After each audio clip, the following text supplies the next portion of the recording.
Welcome back to Mind map Classes. Mind map Classes में आपका स्वागत है।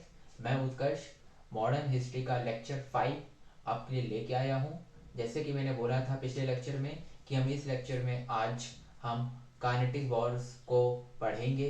ब्रिटिश और फ्रेंच की लड़ाई को हम आज देखेंगे, राइट।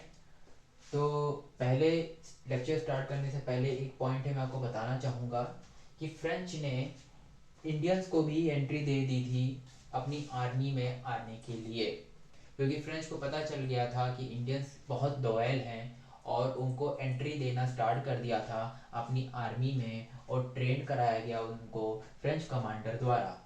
तो अब इससे आपको ये कॉन्सेप्ट निकल के आता है, आगे इसी कॉन्सेप्ट को ब्रिटिशर्स भी अपनाएंगे और टीपू सुल्तान भी इसी चीज़ को समझेगा और अच्छे संबंध बनाएगा फ्रेंच के साथ, वो आगे देखेंगे। फिलहाल तो हमारा फोकस है कार्नेटिक वॉर। तो एक छोटी सी फॉर्मेशन थी, मैंने आपको सोचा बता दूं। तो ये जो फ्रेंच है इंडियन को भी एंट्री दे दिया था अपनी आर्मी में, अब ताकि एक्सपेंशन कर सके इंडिया में और अच्छे तरीके से, क्योंकि इंडियन अपनी टेरिटरी को अच्छे समझते हैं, इसलिए उनको ट्रेन करना स्टार्ट कर दिया था। ये कब हुआ था? 1742 में। अगर आपसे पूछा जाए कि कौन सी ईस्ट इंडिया कंपनी ऐसी थी जिसने इंडियंस को भी अपनी आर्मी में एंट्री देना स्टार्ट कर दिया था, ट्रेन करना स्टार्ट कर दिया था, तो अब उसका आंसर आप बोलेंगे French east India company. French कौन सी गवर्नमेंट कंट्रोल कंपनी थी या फिर प्राइवेट कंट्रोल कंपनी थी?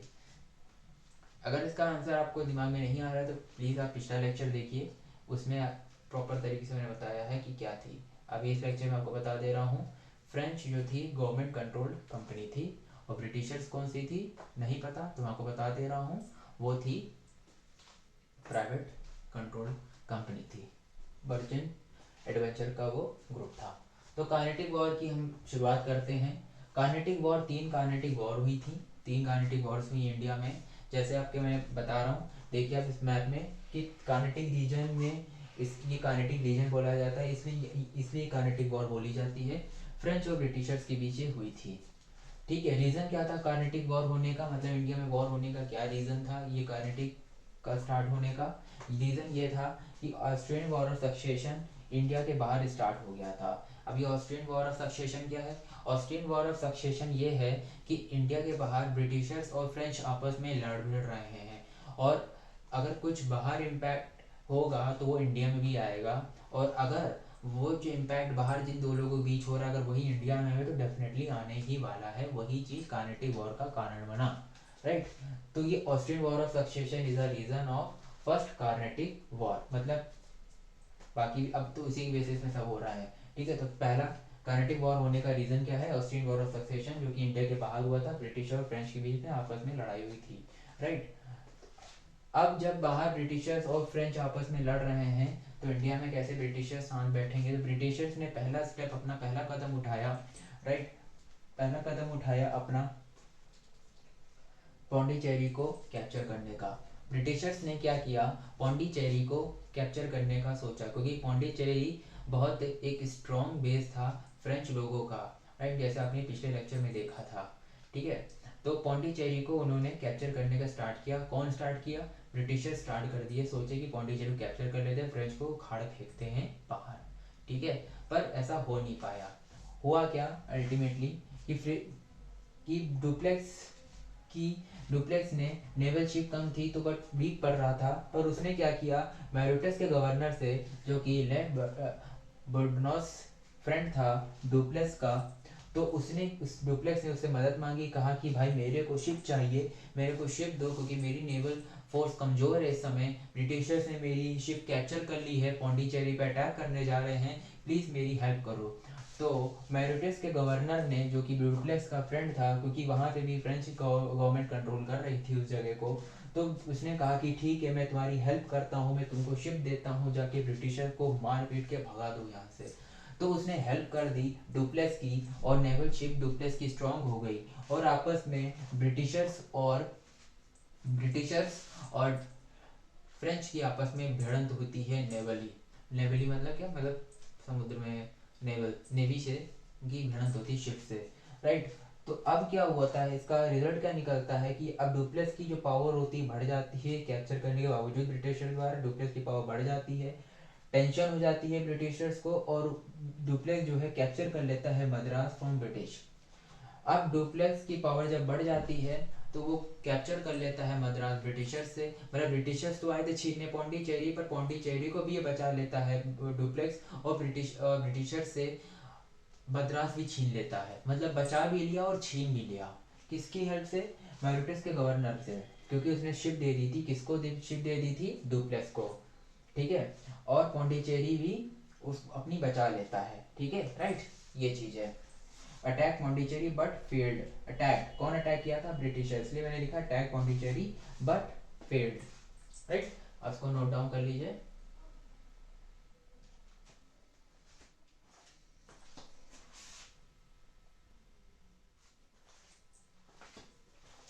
जैसा कि भी आपने देखा कि किस तरह डुप्लेक्स ने ब्रिटिशर्स को हरा दिया, अपना पौंडीचेरी भी बचा लिया और मद्रास भी कैप्चर कर लिया।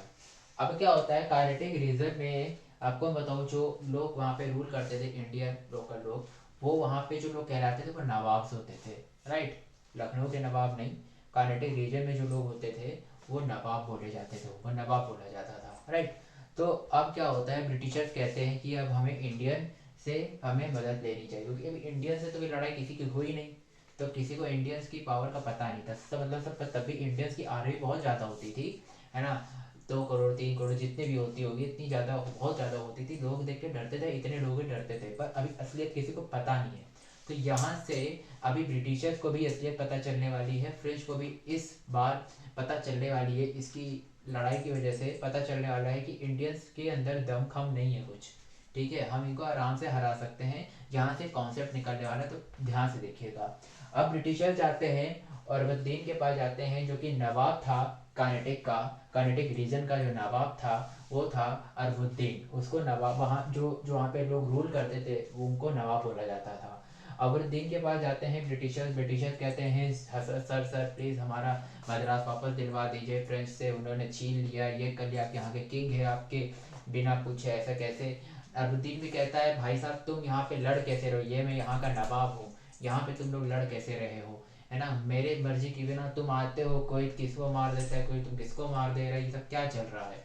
अलाउद्दीन गुस्सा आ जाता है, पर ब्रिटिशर्स के लिए उसका थोड़ा झुकाव है, जो पहले जाता है वो भीख मांगता है कि कहता है भाई हमें कर दो, हमें कर दो, हमें हेल्प कर दो, तो ऑफकोर्स उसके थोड़ा झुकाव थोड़ा ज़्यादा हो जाता है, जी हजूरी करना ब्रिटिशर को तो हमेशा ही से आता था। इसी तरह उन्होंने इंडिया पे अपना रूल स्टैब्लिश किया है।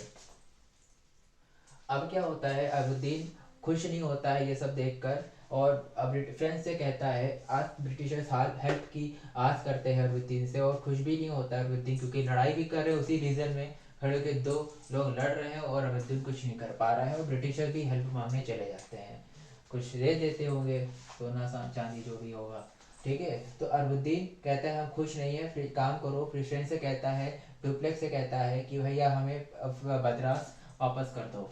डुप्लेक्स कहता है अच्छा ठीक है ले जाओ, मैं मद्रास गिफ्ट करता हूँ। अब क्या होता है, ब्रिटिशर्स के पास मद्रास वापस आ जाता है, अलाउद्दीन भी कहता है कि चलो मेरा भौकाल हो गया यहाँ पे, कोई टेंशन की बात नहीं, ब्रिटिशर तो अपना आराम से काम करो, सोना चांदी भिजवाते रहना घर पे, राशन पानी, अलाउद्दीन खुश हो जाता है, ब्रिटिशर भी कहते हैं चलो बढ़िया क्या दिक्कत है। तो अभी यहाँ पे ये होता है कि अभी कार्नेटिक वॉर खत्म नहीं हुई, कार्नेटिक वॉर का पूरा सीन चल रहा है, अभी पहली खत्म हुई नहीं है, आपको मैं याद दिला दूँ, ठीक है। अब क्या है, अब नवाब जो होता है उसके पास आर्मी बहुत लार्ज होती है,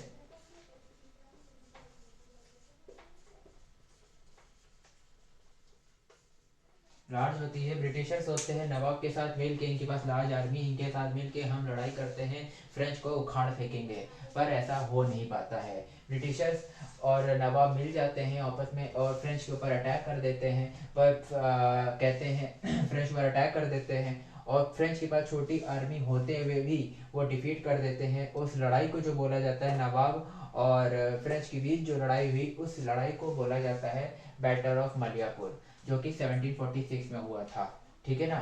और मद्रास में वो लड़ाई होती है, इसलिए बैटल ऑफ मलियापुर वो जो हुआ था मद्रास में हुआ था और 1746 में हुआ था।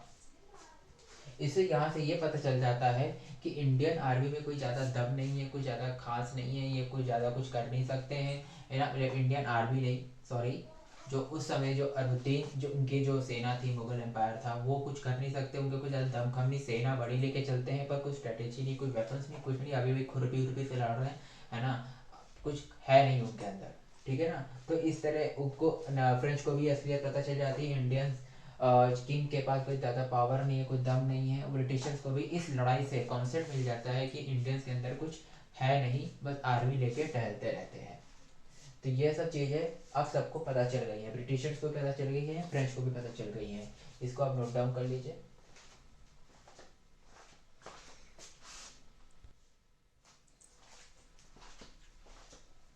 अब आपने देखा जी किस तरह ब्रिटिशर और फ्रेंच लड़ रहे हैं, ऑस्ट्रेलियन वॉर और सक्सेशन के कारण इंडिया में भी लड़ रहे हैं, और किस तरह इंडियन रूलर पहली बार किसी बाहर की ईस्ट इंडिया कंपनी से लड़ा है। वो किससे लड़ा है? वो फ्रेंच ईस्ट इंडिया कंपनी से लड़ा है, राइट। अब हम देखेंगे, इसमें देख रहे हैं अब हमें एंड कराना है पहली कार्नेटिक वॉर का। पहली कार्नेटिक वॉर का एंड कराने के लिए हमें क्या कराना है? ऑस्ट्रेलियन वॉर ऑफ सक्सेशन को भी हमें खत्म कराना होगा। तो हम वेस्टर्न वॉर ऑफ सक्सेशन खत्म हो जाता है, बाहर बाहर की कंट्रीज में सुलह हो जाती है, और ब्रिटिशर और फ्रेंच बाहर की कंट्री में सुलह कर लेते हैं, कहते हैं अब हम लड़ेंगे नहीं। पर अब यह देखते हैं कि इंडिया में तो अभी भी लड़े भिड़े हैं, सब कर रहे हैं। बाहर के लोग कहते हैं यार लड़ हम खत्म कर दिए, तुम यहाँ पे पंगे चलाए हुए हो, ऐसा नहीं चलेगा यहाँ पे। तो अब यहाँ पे क्या होता है? ट्रीटी ऑफ एक्सला एक्सला चार्टले साइन होता है बिटवीन फ्रेंच और ब्रिटिशर्स के बीच, बिटवीन फ्रेंच एंड ब्रिटिशर्स के बीच में साइन होता है ट्रीटी ऑफ एक्सला चैपले। ये साइन होता है ऑस्ट्रेलियन वॉर ऑफ सक्सेशन में एंड करने के लिए। ऑस्ट्रेलियन वॉर ऑफ सक्सेशन जो एंड हुआ उसमें उसका जो साइन हुआ ट्रीटी, वो ट्रीटी ऑफ एक्सला चैपले होता है, ठीक है, राइट। ये 1748 में कार्नेटिक वॉर ओवर हो जाती है। अब इस कार्नेटिक वॉर ओवर होने पे फ्रेंच और ब्रिटिशर्स को ये पता चल जाता है कि जो इंडियन प्रिंसेस है वो पावरफुल नहीं, उनके पास आर्मी बहुत है पर कुछ पावर कुछ दम वम नहीं है, वो कुछ खास कर नहीं पाते। क्योंकि जैसे भी आपने देखा जो कार्नेटिक रीजन का जो अरबुद्दीन था, जो नवाब था, वो हार चुका था फ्रेंच से, ठीक है। और मद्रास में हुआ था बैटल ऑफ बलियापुर, ठीक है। बैटल ऑफ बलियापुर में लड़ाई हुई थी जो कि नवाब जी हार गए थे फ्रेंच से। फ्रेंच की आर्मी बहुत छोटी थी और नवाब जी की आर्मी बहुत ज़्यादा थी, तो तब भी वो हार गए थे, ठीक है। तो इस तरह पहली कार्नेटिक वॉर का यहाँ पे ओवर होता है।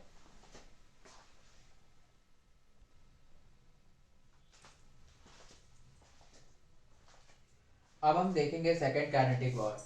सेकेंड कार्नेटिक वॉर जो हुई थी 1749 और 54 के बीच हुई थी, 1749 और 1754 के बीच हुई थी। सेकेंड कार्नेटिक वॉर बहुत बड़ी है, बहुत इंपॉर्टेंट है, पर मैं इस लेक्चर में उस कार्नेटिक वॉर को इंक्लूड नहीं करूंगा, सेकेंड कार्नेटिक वॉर को। रीज़न इज बीइंग डैट उसमें बहुत ज़्यादा माइंड मैप्स है, और आपको इस चीज़ को समझने में आपको समय लगेगा, और इस चीज़ को नोट डाउन करने में भी समय लगेगा। चीज़ें कॉम्प्लेक्स ना हो, इसलिए उसको उस सेकेंड कार्नेटिक वॉर का फ्रेश लेक्चर लेके आऊँगा। उस लेक्चर में आप उसको देखिएगा, प्रॉपर तरीके से आप उसको समझ पाएंगे, ज़्यादा अच्छे समझ पाएंगे। क्योंकि मैं नहीं चाहता हूँ चीज़ें एक साथ कोलाइड हो जाएं और कुछ समझ में ना आए ज़्यादा कुछ खास, है ना। चीज़ें को छोटे छोटे टुकड़े में आप पढ़ेंगे तो जल्दी याद होगा, ठीक है। सो आज की क्लास यहीं पे एंड करते हैं। आई होप आपको ये क्लास अच्छी लगी होगी, प्रोडक्टिव लगी होगी। कोई भी डाउट हो चीज़ों में तो आप कमेंट बॉक्स में कमेंट कर सकते हैं, है ना। मैं डेफिनेटली रिप्लाई दूंगा। So thank you for joining our mind map classes. मैं Utkarsh Sharma signing out this session, and we will meet in the next lecture. Thank you.